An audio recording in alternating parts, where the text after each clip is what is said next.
আসসালামু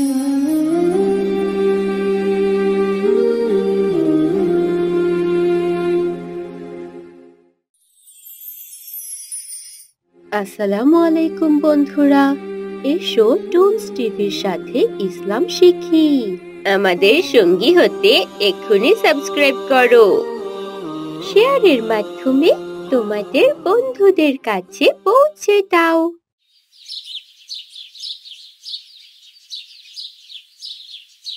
একদিন আয়েশার বাবা ও মা তারা তাদের পরিবারের সবাই মাহফিলে যাওয়ার জন্য তৈরি হচ্ছে। আচ্ছা আপু, আমরা তো মাহফিলে যাব, মাহফিলে গেলে কি হয়? শোনো রোজা, মাহফিলে আমরা অনেক কিছু শিখতে পারি। সেখানে বড় বড় আলেমরা আসে, যাদের কথার মাধ্যমে অনেক মানুষ হেদায়েতের পথে আসে। তারা সব সময় মানুষকে দ্বীনের দাওয়াত দেয়, বুঝতে পেরেছো? ও তাই নাকি আপু, তাহলে তো অনেক ভালো হবে।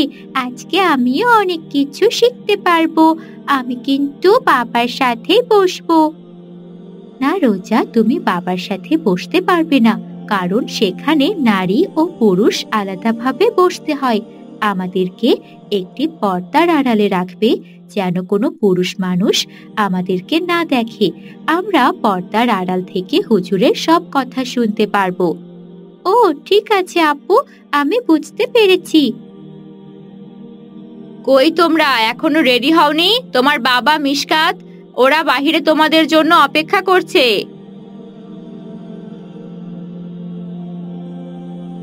এই যে মা, আমরা একদম রেডি, এখন আমরা যেতে পারবো। তারা পরিবারের সবাই মিলে মাহফিলে যায়। আয়েশার বাবা ও মিশকাত পুরুষদের ওখানে চলে যায়। আয়েশা, রোজা ও তার মা তারা মহিলাদের সাথে বসে।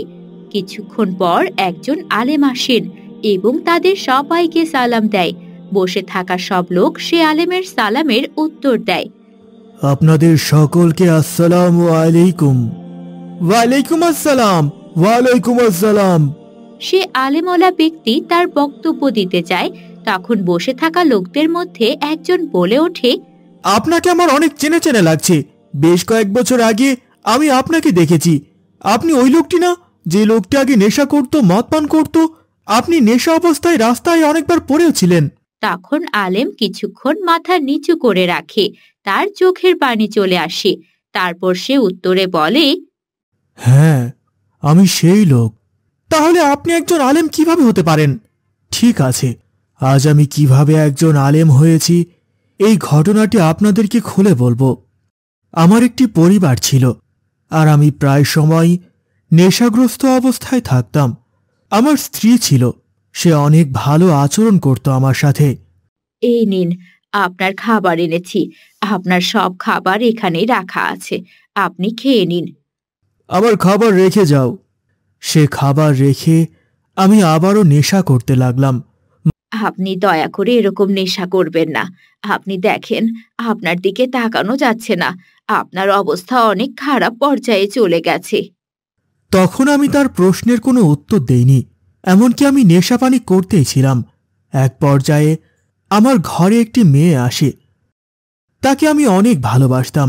আমি যখনই কোনো নেশাপানি করতাম, আমার মেয়ে এসে টান দিয়ে সেগুলো ফেলে দিত। হঠাৎ একদিন আমার সেই আদরের মেয়েটি 2 বছর বয়সে মারা যায়। আর সেই সময়টি আমার কাছে খুবই কষ্টের ছিল। একদিন আমি আমার মেয়ের কথা ভাবতে ভাবতে ঘুমিয়ে পড়ি, আর ঠিক তখনই আমি স্বপ্নে দেখতে পাই কেয়ামত শুরু হয়ে গেছে। সিংহে ফু দেওয়া হচ্ছে, কবরগুলোর পুনরুত্থান ঘটেছে, সকল মানুষকে একত্রিত করা হয়েছে। আর আমি আমার পেছন থেকে ফিসফিস শব্দ শুনতে পাই। পেছন ঘুরে দেখতে পাই বড় একটি সাপ আমাকে তাড়া করছে। সে ব্যক্তি সাপের ভয়ে অনেক জোরে জোরে দৌড় দিচ্ছে সাপটির হাত থেকে রক্ষা পাওয়ার জন্য, এবং সে তার সামনে একজন বয়স্ক লোককে দেখতে পায়। তার পরিধানে খুব সুন্দর পোশাক এবং গায়ে সুগন্ধি। তখন সেই বৃদ্ধ লোকটির কাছ থেকে সাহায্য চায়। আসসালামু আলাইকুম, আপনি কি আমাকে একটু সাহায্য করতে পারবেন? এই বিষাক্ত সাপটি আমার পিছু ছাড়ছে না। ওয়ালাইকুম আসসালাম।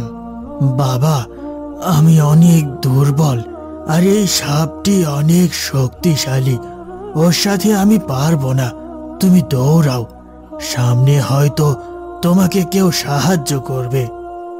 আমি সে বৃদ্ধ লোকটির কথা শুনে আবারও দৌড়াতে লাগলাম, আর দৌড়াতে দৌড়াতে বড় একটি আগুনের পাহাড়ের সামনে গিয়ে থামলাম। আর আমি অনেক ভয় পেলাম। সেখান থেকে কে যেন আমাকে বলতে লাগলো, এটা তোমার জায়গা না, তুমি এখান থেকে চলে যাও। আমি মনে মনে স্বস্তি পেলাম। লোকটি সেখান থেকে আবারও দৌড়াতে লাগে এবং দৌড়াতে দৌড়াতে বৃদ্ধ লোকেদের সাথে দেখা হয়। সাপটি যেন তার পিছুই ছাড়ছে না। তখন আবারও সেই বৃদ্ধ লোকের কাছে তিনি সাহায্য চান। বৃদ্ধ লোকটি তার উত্তরে বলেন, সামনে আরো একটি পাহাড় আছে, তুমি সেখানে যাও, হয়তো সেখানে তোমার কোনো সঞ্চয় পেতে পারো। আমি তার কথা শোনা মাত্রই সে পাহাড়ের দিকে যেতে লাগলাম, আর দেখতে পেলাম সেখানে খুব সুন্দরভাবে পর্দা দিয়ে আড়াল করে রেখেছে, সেখানে স্বর্ণ দিয়ে মুড়িয়ে রেখেছে। আমি সেখানে গেলাম, তখন একজন ফেরেশতা আমাকে বলল, পর্দা ওঠাও, কপাট খুলে দেখো, নিশ্চয়ই এখানে দুর্দান্ত অবস্থায় তোমার কোনো সঞ্চয় পাবে। তখন সেই ব্যক্তি পর্দা সরায় এবং দেখতে পায় সেখানে অনেকগুলো বাচ্চা, আর তাদের চেহারা একদম যেন চাঁদের মতো উকি দিচ্ছিল। আর তার মধ্যে সে তার মেয়েকে দেখতে পায়, তার মেয়েও তাকে দেখে তার কাছে আসতে লাগে। আমার মেয়ে আমাকে দেখে সেখানে বলতে লাগলো, খোদার শপথ, উনি আমার বাবা। আর সে যেন জানালা দিয়ে একটি নূরের পুকুরে লাফ দিল। তারপর সে তার হাত আমার দিকে বাড়ালো, আমি তার হাত আঁকড়ে ধরে ঝুলে রইলাম। সে তার আরেকটি হাত দিয়ে সাপটিকে তাড়িয়ে দিল এবং সে আমাকে বসালো। সে আমার কোলে বসল, আমার দাড়িতে হাত বুলিয়ে বলল, আব্বা, যারা মুমিন তাদের স্মরণে কি আল্লাহর জন্যে যে শর্ত অবতীর্ণ হয়েছে তার জন্য কি হৃদয় বিগলিত হওয়ার সময় আসেনি? সূরা আল হাদীদ আয়াত 16।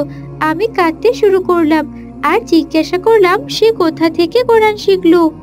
আব্বা, এখানকার শিশুরা পৃথিবীতে যা জানতো তার চাইতেও বেশি জানে।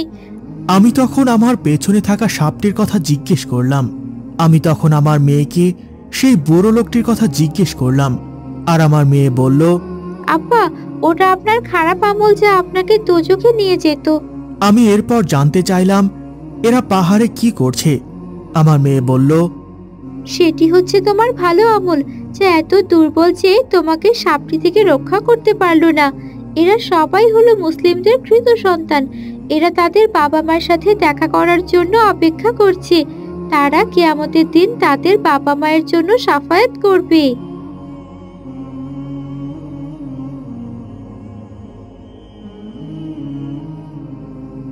তখনই আমার ঘুম ভেঙে যায়, আর আমি উঠে সাথে সাথে মদ পানের যাবতীয় জিনিসপত্র ভেঙে ফেলি, নিজেকে পরিবর্তন করি, সাথে সাথে তওবা করে নেই। আলেমের চোখ দিয়ে যেন অঝরে পানি পড়ছে, আর সে বলতে লাগলো, এই হচ্ছে আমার তওবার কাহিনী। আপনারা সকলেই দিনের পথে ফিরে আসুন, হেদায়েতের পথে ফিরে আসুন, সময় থাকতে আল্লাহকে স্মরণ করুন।